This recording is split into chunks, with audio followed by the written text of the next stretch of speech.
Amen. Magandang gabi sa ating lahat, mga ginigiliw, mga minamahal, may pag-asa sa Panginoon. Ang pag-aaralan natin ngayon ay patungkol sa katotohanan. No? Hindi ko alam kung ilang beses ko nang naibahagi ang salitang ito, ang katotohanan, mga kapatid. Maraming beses ko na po itong na ibahagi.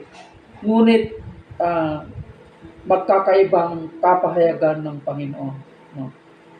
Alam nyo, kung babasahin natin sa salita ng Panginoon na matatagpuan sa John 14:6, no? Ang sabi niya po doon, mga kapatid, I am the way, the truth, and the life.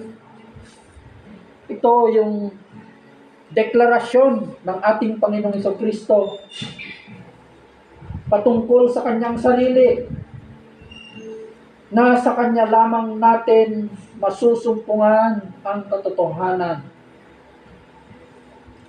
The declaration of His deity, yung kanyang pagka-Diyos, mga kapatid, no? So, yung mga salitang ito na binanggit ng ating Panginoong Jesucristo sa John 14:6, mga kapatid, no?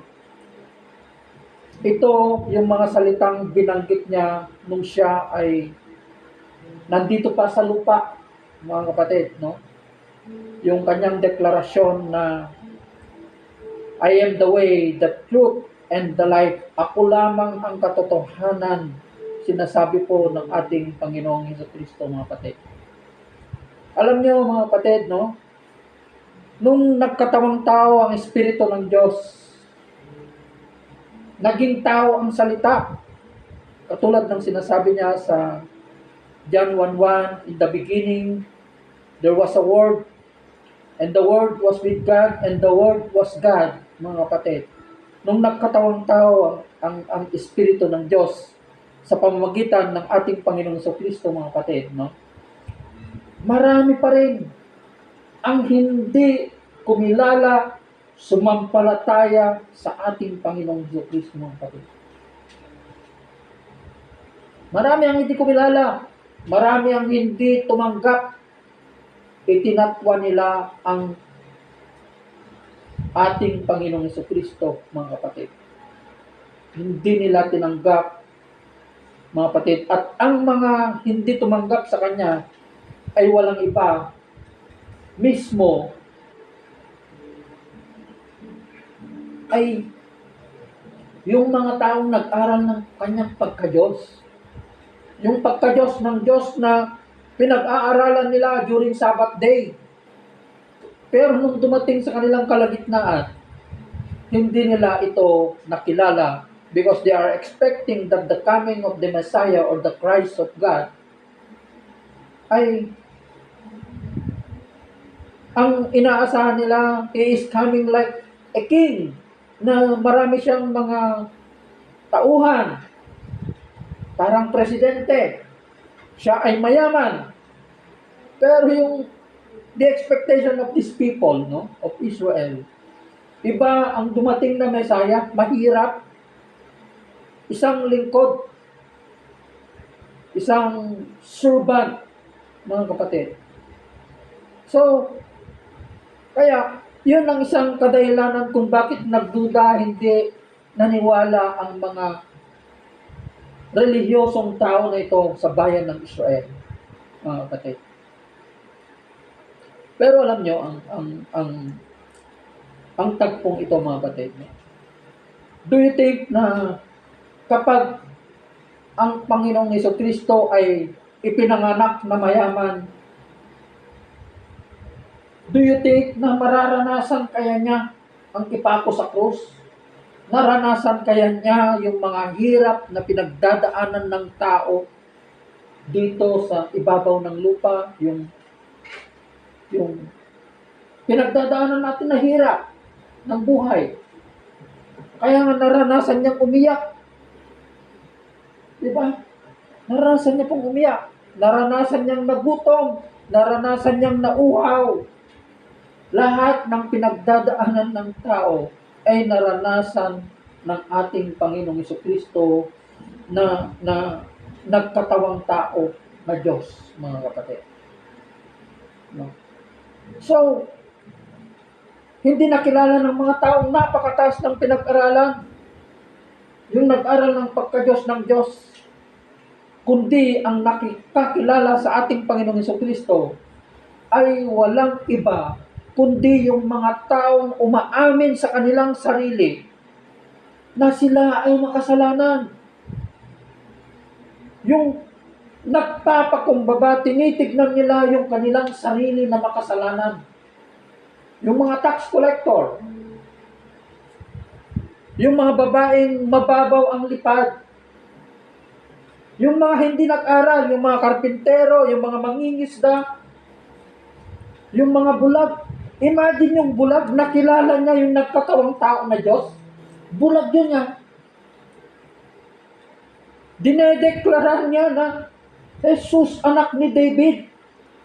Pero yung nag-aral ng batas ng Diyos, hindi niya nakilala ang nagkatawang tao na Espiritu ng Diyos. At hanggang sa atin, sa kapanahunan natin ngayon, mga kapatid, marami pa rin ang bulag sa katotohanan. Mga kapatid, ayaw nilang tanggapin ang katotohanan because of their blind leaders. Kasi ang sinusunod nila, ang alam nila na katotohanan ay ang reliyon na kinakasaliban nila, mga kapatid. Kaya nagkakaroon ng judicial blindness. Alam niyo yung judicial blindness? Na sinasabi dito, tumingin man sila ng tumingin, hindi sila makakakita. Sabi niya dito, mga kapatid, makinig man sila ng makinig, pero hindi nila maiintindihan ang salita ng Panginoon. How much more ngayon sa panahon natin ngayon, mga kapatid? Noon na, nakita na nila yung katotohanan, nakita na nila yung ilaw at ang palatandaan na nagkatawang tao na ang Diyos ay sa mga himala na ginawa ng ating Panginoong Jesucristo na wala pang nakagawa ng mga himala na yon. Mula nung likhain ang mundo, mga kapatid, hanggang sa kapanahunan ng ating Panginoong Jesucristo, wala pang nakagawa ng mga himala na yon.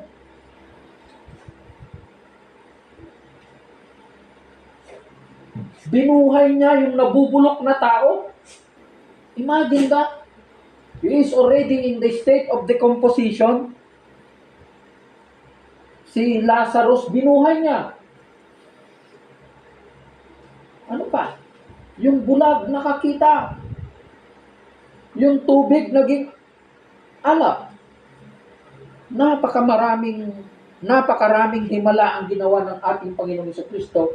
Ito yung mga palatandaan na dumating na sana sa kanilang kalagitnaan ang Kristo ng Diyos, the promised Messiah. Pero sinong nakakilala sa Kanya, mga kapatid? Yung nagpapakumbaba, yung mga umaamin ng kanilang mga kasalanan, sila ang nakakilala sa ating Panginoong Jesucristo, yung mga Samaritano, mga kapatid. At sa panahon din natin ngayon,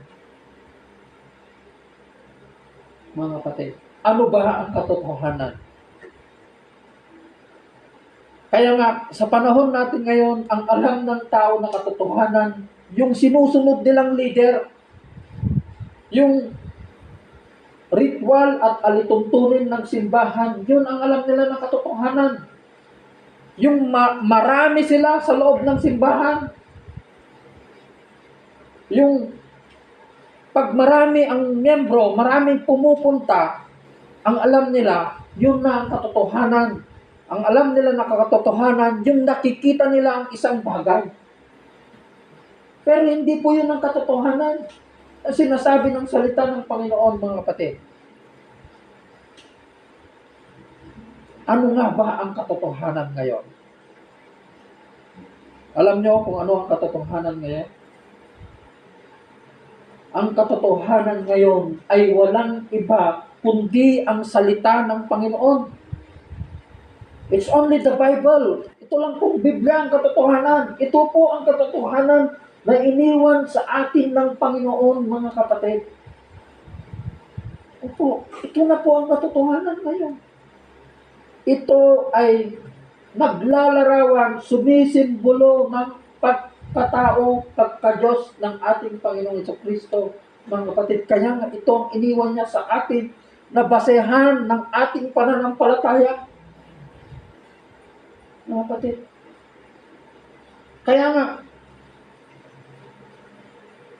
how much more, salita ito ang Biblia. Paano ko paniniwalaan yan? Sinulat ng tao yan. Sinasabi ng ibang tao. Diba? Ang daming nagsasabi, sinulat lang yan ng tao. Totoo pong sinulat ng tao ito, but they are being inspired, encouraged, inspired, influenced by the Holy Spirit. Ang Espiritu Santo ang nagbigay sa kanila ng kakayanan, ng karunungan, upang may sa katuparan, may sulat ang salitang ito ng Panginoon. Diyos ang nagbigay sa kanilang isip kung bakit may sulat ang mga ito, mga kapatid. Kaya nga, may nagsasabi sinulat lang yan ng tao. Kung manok nga ang sumulat, maiintindihan mo kaya? Sabi niya kung manok na kayang sumulat, di mas lalong hindi mo maintindihan. Ginamit ng Diyos ang tao because tayo ang pinakamataas na nilikha ng Diyos. Yung masterpiece ng Diyos, mga kapatid. Tayo ang pinakamataas na binigyan niya ng dominion over all His creation in this world. Sa mundong ito na ginagalawan natin. Diba? Nakakapagpuri ba ang aso? May kamay ba ang aso? Di ba puro paa? Yung manok, may kamay ba yan? Na itataas ba niya yan pag nagpupuri siya sa Panginoon? Yung manok, puro paa yan. Tao lang ang nilikha ng Diyos na pinakamataas, yung special na pagkalikha. Kaya nga sabi niya sa Genesis 1:27 ba yun? We are the image of God. Diba? Tayo, nilikha tayo, nakalarawan ng Diyos, mga kapatid. At yun ang kalooban ng Diyos na gusto niya tayong ibalik from the original design of God sa Genesis, that we came from the image of God. Yung mga sinasabi ng mga science instructor na ang tao daw galing sa unggoy. Sila ang galing sa unggoy. Galing ako sa Panginoon. Diba? Kung kline-cline mo na galing ka sa unggoy, animal ka talaga. Oo, galing ka talaga sa animal. Pero tayo, kalarawan natin ang Diyos. Diba? Yung sinasabi nila sa science na, therefore, man is an animal. No, hindi mo pwedeng sabihin na man is the highest form of animals. Hindi. Pag sinasabi mo na yan, parang sinasabi mo na rin na hindi totoo ang Diyos. Diba? So yung mga kaisipan ng mga taong ito, hindi nila alam ang katotohanan. Kaya nga, how much more kung salita na ang sinasabi mo sa kanila, Biblia na, mas lalo na nilang hindi paniniwalaan yan. Diba? Kasi ang gusto nilang sundin, paniwalaan, yung relihiyon nila. Yun ang alam nila na kaligtasan. Mga kapatid, pasukan mo man ang lahat ng relihiyon. hindi ka pa rin maliligtas hanggat hindi ka sumasampalataya sa ating Panginoong Kristo, mga kapatid. At tanggapin sa iyong buhay, mga kapatid, bilang Diyos at tagapagligtas ng iyong buhay at kaluluwa. Kaya nga, Kristiyano Hindi mo pwedeng sabihin na Kristiyano ka kung hindi ka naniniwala sa ating Panginoong Kristo na siya ay nagkatawang tao na Diyos. Kung hindi mo papaniwalaan ng Panginoong Kristo na siya ay nagkatawang Diyos, isa kang Antichrist, isa kang demonyo. Antichrist ka, kasi kinakalaban mo Di ba? Kinakalaban mo ang Panginoong Kristo kasi hindi mo siya kinikilala na nagkatawang tao na Diyos. Kaya nga sinabi niya sa Colossians 1:15 Di ba? Jesus Christ is the image of the invisible God. Siya ang larawan ng Diyos na hindi nakikita. So, ibig sabihin, pag nakita mo na ang Panginoong Kristo, nakita mo na ang salita, ibig sabihin, nasa Kanya na ang pagka-Diyos. Kaya kung gusto mong makilala ang pagka-Diyos ng Diyos, basahin mo ang Kanyang salita. Di ba? Nandito na. The Word. Di ba? Kaya nga sabi niya sa John 1:14,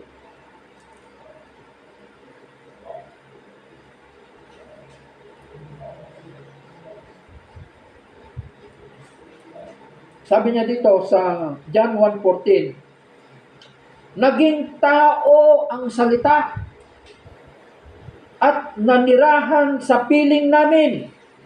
Nakita namin ang kaluwalhatiang tunay na Kanya bilang kaisa-isang anak ng Ama.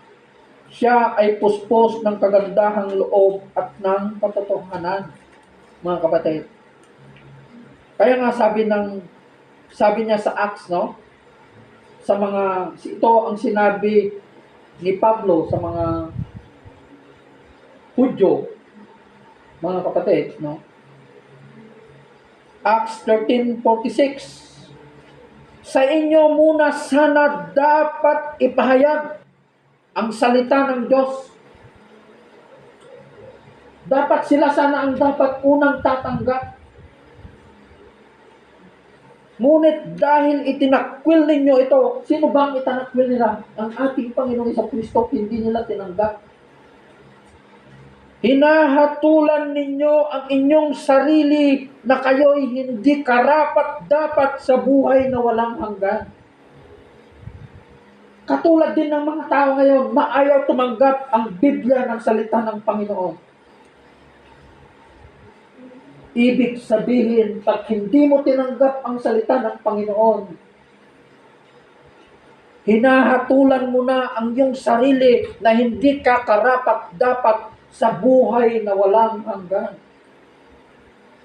Nabubuhay ka na lang na parang patay. Buhay ka pero patay ang iyong espiritu, mga kapatid.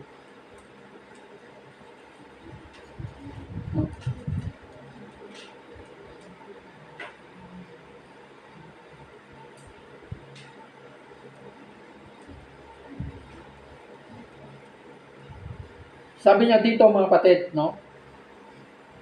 sa Lucas 10:23-25. Alam niyo, dito na po ako magtatapos, mga kapatid, Sabi niya po sa Lucas 10:23 hanggang 25. Pinagpala kayo.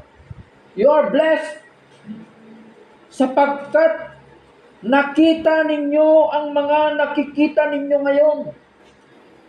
Ito ay mensahe ng ating Panginoong Kristo sa Kanyang mga alagad, yung 12 alagad, mga kapatid.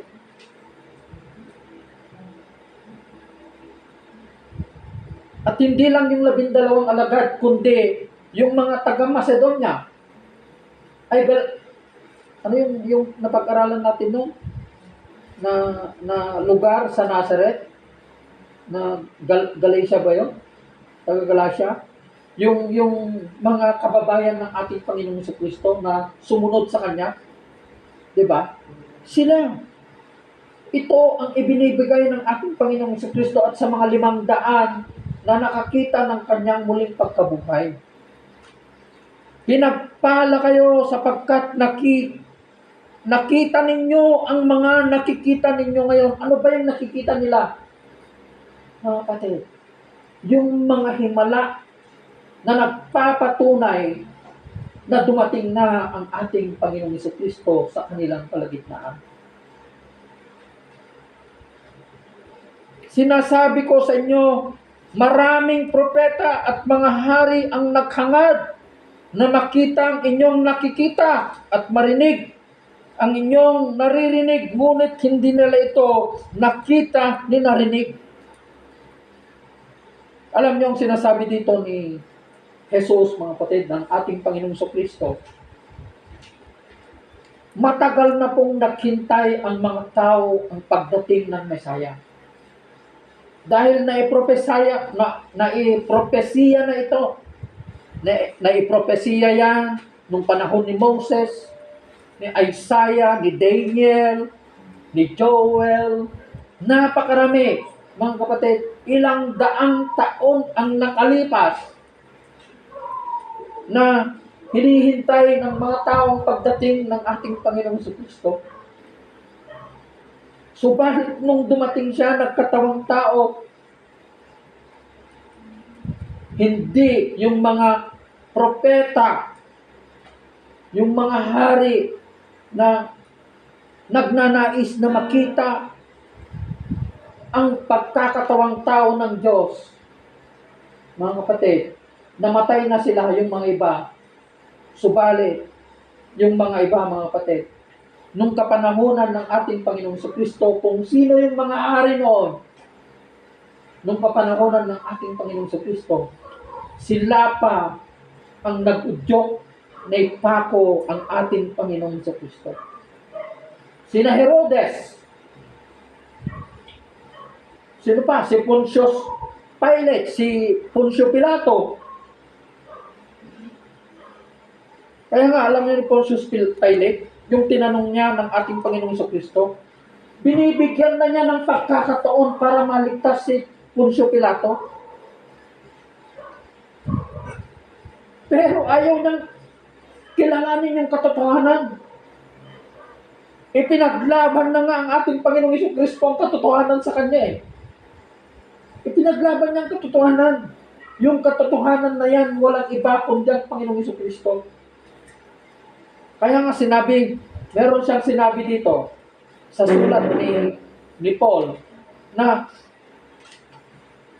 ipinaglaban ng ating Panginoong Jesucristo ang katotohanan kay Pilato, sabi niya mga kapatid. Subalit, tinanong lang niya kung ano yung katotohanan. Ano ba ang katotohanan? Sabi niya sa ating Panginoong Jesucristo. Hindi man lang siya nagka-interes na alamin kung ano yung katotohanan na yun. Na kahit papaano sana mga kapatid, na yung kahuli-hulang sandali ng buhay ng ating Panginoong Jesucristo, napakinabangan niya yung grasya at awa ng Diyos, mga kapatid, bago na ipako at namatay ang ating Panginoong Jesucristo. Subalit, sinong nakinabang ng grasya at awa ng ating Panginoong Jesucristo? Walang iba kundi yung isang tao na naipako sa krus na kasama ng ating Panginoong Jesucristo na sa kahuli-hulihan ng kanyang buhay, kinilala niya ang ating Panginoong Jesucristo na siya ay anak ng Diyos. Sumampalataya siya, tinanggap niya ang ating Panginoong Jesucristo bilang Diyos at tagapagligtas ng kanyang buhay. At sa kahuli-hulihan ng kanyang buhay, tinanggap niya ang awa at grasya ng ating Panginoong Jesucristo nang ipinangako ng ating Panginoong Jesucristo sa kanya. Hindi niya sinabi sa taong ito na nagsisi. Hindi siya nangako ng bukas. Hindi siya nangako ng pagkatapos ng 10 taon, 5 taon. 100 taon, kundi ang ipinangako ng ating Panginoong Hesukristo sa taong ito na sa kauli-ulihang sandali ng kanyang buhay ay nagsisi. Ang sinabi niya po, "Today, you will be with me in paradise." Pagpalain po ang salita ng Panginoon. Mga kapatid. Tayo po ay manalangin, no? Yes, Lord. Pinupuri po namin, Panginoon, ng iyong dakila at makapangyarihang pangalan, Panginoon. Heavenly Father, Lord. Wala na pong ibang pangalan, Panginoon, na ibinigay niyo po sa silong ng langit na makakapagligtas sa amin, Panginoon, kundi ang pangalan ng aming Panginoong Hesukristo, Lord God, Heavenly Father, Lord. Siya lamang, Panginoon, ang may kakayanan na magligtas sa amin, Panginoon. At siya lamang ang katotohanan na sino mang sumampalataya sa Kanya ay magkaroon ng buhay na walang hanggan, Panginoon Lord God. Sa panahon po namin ngayon, Panginoon Lord God, at sa inyong panahon noon, Panginoon, nung kayo po ay nagkatawang tao, dineklara niyo po, Panginoon, you have declared that you are the truth and the life. You are the way, the truth, and the life, Panginoon Lord God, Heavenly Father, Lord. Pero nung kayo po ay umakyat, Panginoon, sa langit, upang umupo sa iyong trono, Panginoon Lord God, iniwan niyo po, Panginoon, ang pinakamahalagang bagay, Panginoon, na nagbigay sa amin upang kami ay sumampalataya, Panginoon. Walang iba kundi ang iyong mga salita, ang Biblia, Panginoon. Nabatayan po namin sa aming pananampalataya. Wala na po kayong ibinigay na ibang paraan ng pananampalataya kundi sa pamamagitan lamang ng iyong salita, Panginoon Lord God, as you have said in your word in Romans 10:17. Faith comes from hearing and hearing the word of God. Wala po kayong sinabi, Panginoon, that faith comes from religion. Faith comes from rituals, doctrine of religion. Panginoon, wala po kayong sinabi, Panginoon, kundi ang sinabi niyo lamang, faith comes from hearing and hearing your word, Lord. Salamat, Panginoon, sa matagumpay na gawain na ito, Panginoon, Heavenly Father, Lord. I pray, Panginoon, sa patuloy po na sumusubaybay ng gawain ito, pagpalain niyo po, Panginoon, ang bawat isa spiritually, Panginoon. Maraming salamat po. Tinatas ko po ang iyong pangalan sa oras na ito, Panginoon. In Jesus' mighty name, amen. Praise God. Hallelujah.